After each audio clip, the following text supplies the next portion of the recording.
corals, and cleanup crews.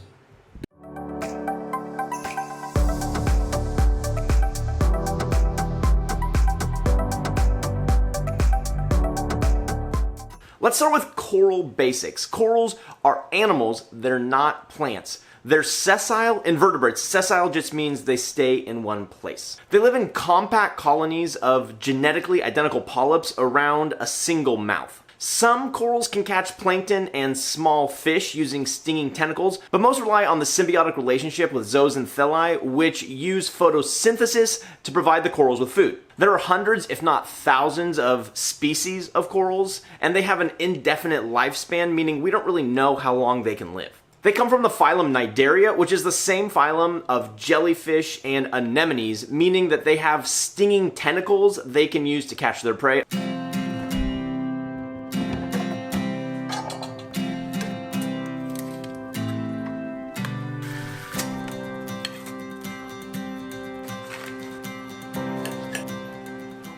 There are two families of corals. You have your hard corals or stony corals and your soft corals. Really, the big difference is your hard corals form a calcium carbonate skeleton, which basically makes up the reef. Your soft corals do not. Within the hard or stony corals, hobbyists often talk about large polyp stony and small polyp stony corals.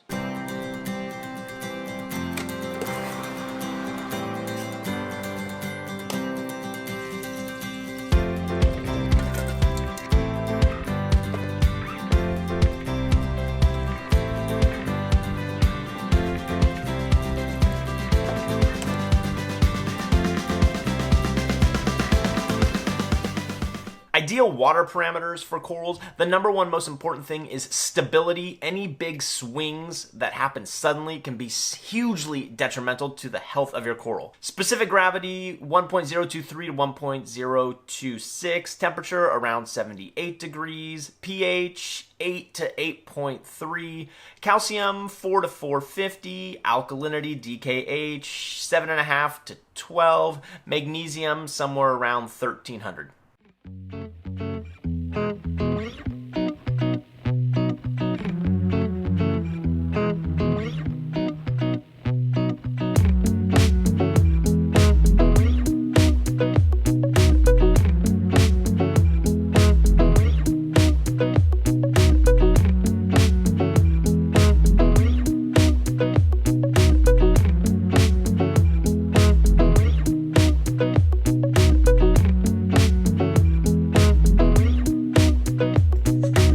Characteristics of a beginner coral. Number one, it's hardy. It's able to withstand slight changes in water parameters. That is typical in a beginner tank. Number two is that it's common. A good beginner coral should be easy to find. Number three is easy to feed. There are non-photosynthetic corals out there, but beginners should not get them. Only buy photosynthetic corals because they will get most of their nutrition from the symbiotic zooxanthellae in the tissues. Number four, buy a peaceful species. There are several species of corals that will shoot out long, aggressive sweeper tentacles, especially at night, and sting other corals around it. The fifth characteristic of a beginner coral is something that ships well and acclimates well. The sixth characteristic is something that grows quickly, but this is a double-edged sword because there are certain corals like green star polyps and zanias that can grow so fast that they can even become a nuisance. But generally speaking, a coral that grows quicker, you'll probably have a little bit more success with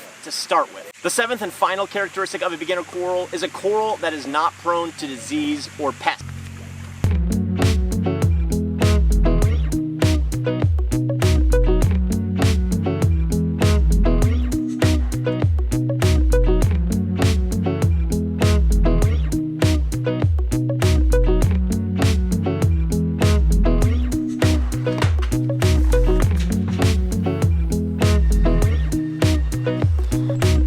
How to choose a healthy coral? The first thing is quarantine procedures. If you're buying online, you don't really have a choice. If you're buying from somewhere like Live Aquaria or Worldwide Coral, you just have to trust that the company is doing it.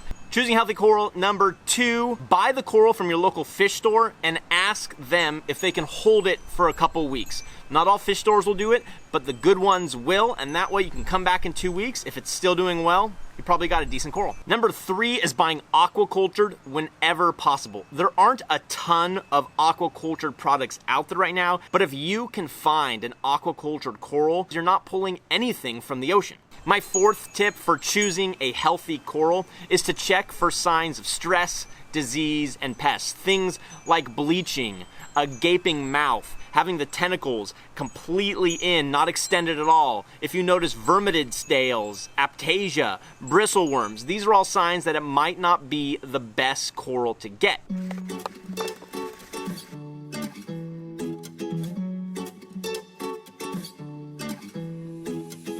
You told me I'm your anchor, I told you you're my pole. Through the wind and fire we try to hold on. We build this ship together, searching for a home. Despite the storm that hit us, we're still on board. Dancing in the moonlight, the world just stopped and stares.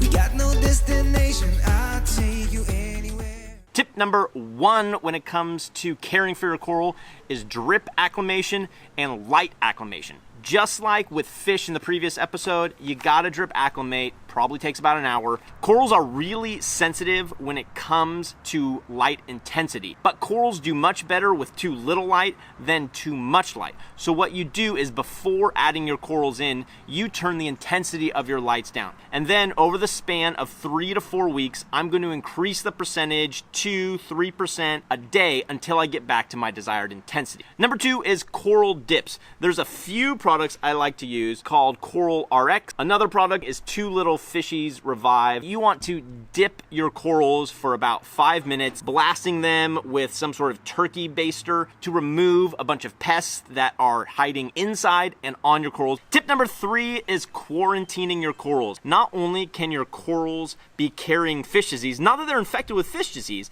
but if they even have a drop of infected water inside of them, they can infect your entire tank. If you quarantine, you can not only catch things, but you can clean them, you can re-dip them, you can scrape things off. Caring for your coral, tip number 4 is placement. There are 5 things to consider in placement. The first is par and lighting. Whether you place your coral high up or you place it low down, there's going to be various intensities of light. The second thing about placement is flow. Some corals love high flow, especially small polyp stony corals, but some corals can't handle too much flow. Third thing to consider about with placement is the aggressivity. Those sweeper tentacles can come out and sting the corals around them. The fourth placement consideration is the rate of growth. For example, if you buy green star polyps, which are some of the hardiest and easiest to keep corals, I like to put them on their own island rock because they can grow so fast that they can overtake everything. And the fifth consideration when caring for your corals is feeding. Most photosynthetic corals will get the majority of the food they need from the symbiotic zooxanthellae that live in their polyps and in their body. But all corals can do with supplemental feeding, and some absolutely require supplemental feeding. So there are 2 methods of feeding. One is called broadcast feeding, where you just pour the food into the tank and you let the currents take it around. The other is called target feeding, where you actually pick up the food and deliver it directly to the coral. Some of the coral foods I like, Coral Frenzy, there we go, look at that. It's probably the most popular one out there, is called Reef Roids. It's from Polyp Labs, very, very similar. How often do I feed my corals? I like to target feed them or broadcast feed once or twice a week. All the doors we've opened and all the books we've closed, words just come together, story that we never told. So far you're saying for my own, you said just keep holding on. My top 10 beginner corals. Rather than go through everything in depth, I'm just gonna give you a super brief introduction, and all you need to do instead, go to my website, all right? Click right here on beginner guides, then click on beginner guide to coral, and you can even scroll to my top 10 beginner corals, and here they all are. Beginner coral number 1, green star polyps. These are super easy to frag. Just put a little piece of super glue on a piece of rock and they'll grow quickly. Beginner coral number 2 are scolies, scholemias. These are large polyp stony corals, great for the bottom of the tank, medium flow, supplemental feeding 1 to 2 times a week. Beginner coral number 3 are brain corals, also called favias. Large polyp stony corals, medium flow, medium light. They can have long, aggressive sweeper tentacles, so make sure you give them enough space from other corals. Beginner coral number 4 are toadstools or leather corals. These are soft corals, medium light, medium flow. Number 5 are pretty much all of the euphyllias, especially the frog spawn and the hammer. Just make sure you get the branching type and not the wall type, because the branching is much more hardy. Medium light, medium flow, supplemental feedings, just like the rest. Beginner coral number 6 is the elegance coral, a little bit more difficult to keep than some others on the list. Put it down in the sandy substrate, medium light, medium flow. It can double its size during the day, so just make sure you give it enough space. Number 7 are Duncan corals, very similar to our last coral. You can mount these on the rock. They're large polyp stony corals. They're gorgeous. You can often find them aquacultured, medium light, medium flow. I think you get the idea. Pretty much everything's medium light, medium flow on the beginner list. Number 8 on the list is my second favorite coral, acans. I didn't mention it, but my first favorite are euphyllia, especially frog spawn and hammer corals. Acans are fantastic. They can grow quite quickly, medium light, medium flow. Number 9 on the list are a lot of people's favorite, zoas. A word of caution with zoas, they can have a palytoxin, which can be very dangerous to human beings. So just do your research before buying them and handle them with care. Are you gonna focus on me? We're not gonna focus. Zoas really have a cult following, and sometimes single polyps can sell for hundreds of dollars. Personally, I don't get it, but people go crazy for zoas. Slightly more light, slightly more flow necessary. And coming in at number 10 on the list are blastomusas, also known as blastos. Peaceful in nature, this LPS coral likes lower flow, moderate lighting, and if you haven't figured it out yet, will benefit from weekly supplemental feedings.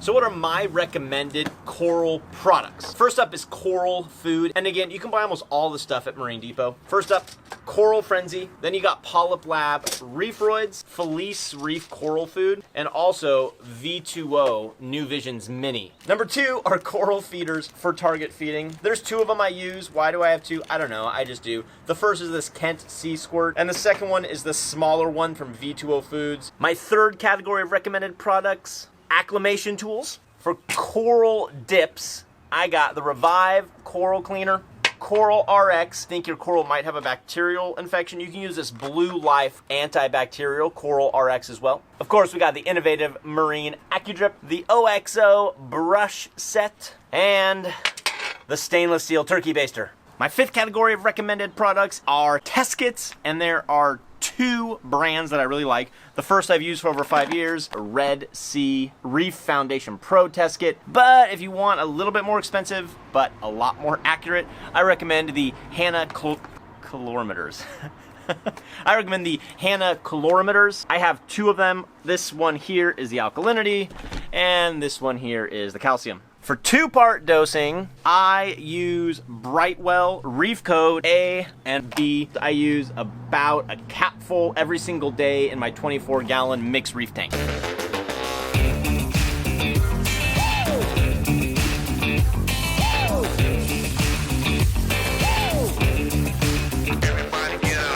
Cleanup crew basics. What is a cleanup crew? A cleanup crew is a collection of invertebrates to help you clean and remove algae and detritus from your tank.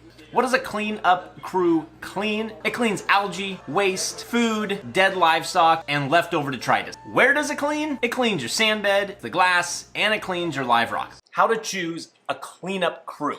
Number 1, it depends on the size of your aquarium. A good starting place is for a 20-gallon tank. I like to add 10 snails, 1 cleaner shrimp, and a couple of hermit crabs to start. How to choose a cleanup crew. Number 2, it depends on your bioload. Obviously, low bioload, you'll need less. A larger tank, larger bioload, you'll need more. Number 3 is whether or not you have a substrate. If you do have a substrate, it's probably a good idea to get some sort of sand sifting member, whether that's a sand sifting starfish, a sand sifting goby, or various snails that plow through the sand like Nacerius snails or Ceres snails. How to choose a cleanup crew. Number 4, well, what kind of nuisance algae are you dealing with? There's all sorts of different kinds of nuisance algae, from bubble algae to hair algae, and different members of a cleanup crew will help limit and eat that nuisance algae. And lastly, number 5 is, do you need a reef-safe cleanup crew? Because there are many members of a cleanup crew that will eat or at least pester your corals to death. So just take note of that and make sure if you plan on having a reef tank that you only get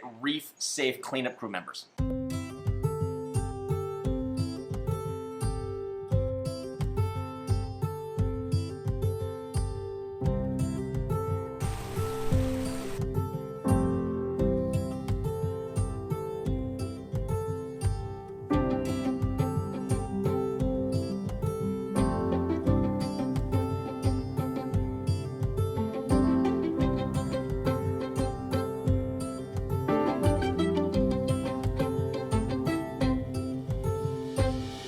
When to add your cleanup crew. Number 1, just wait until you need it. If you add the cleanup crew too early, they will starve to death. The second thing is add slowly. Don't add 100 snails all at once, but add a few at a time. If they're not keeping up with the load, then you can add a few more. Caring for your cleanup crew, the exact same that we've already talked about. Number 1, drip acclimate. Number 2 is inspect and remove nuisance algae, snails, anything that doesn't belong. You can use those OXO brushes. Number 3 in caring for your cleanup crew is use a quarantine. Not only will you make sure that you don't add any diseases into your display tank, but you'll also have more time to remove unwanted hitchhikers, algae, and pests. And the 4th thing to consider when caring for your cleanup crew is feeding. If you add slowly and you add the correct amount, you likely won't ever have to feed the cleanup crew because they'll get the leftover detritus, fish food, waste, and algae that will just naturally occur.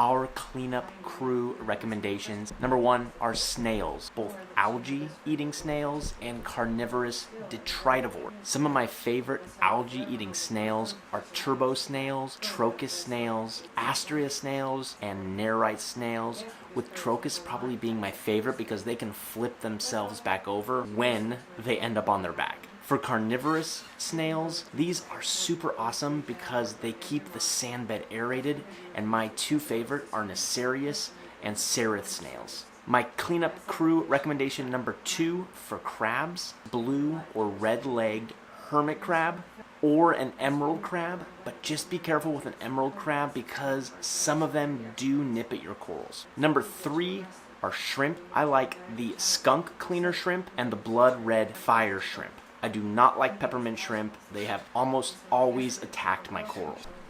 Number 4 cleanup crew recommendation, a conch or a conch, depending on the part of the country you're in. They're fun to watch and they keep your sand bed aerated and they're really good at eating algae. Number 5 is a sand sifting sea star. Just make sure you have a 2 to 3 inch deep sand bed so that the sifting sea star doesn't starve to death. Number 6 is a brittle star. There are some really aggressive brittle stars out there, so try to get a more docile one or else they can eat your small fish, but they're great detritivores. Number 7 is a tuxedo urchin. If you do get an urchin, they are bulldozers, so you want to make sure your aquascape is secured and not just stacked on top of each other. And the signs that we were close.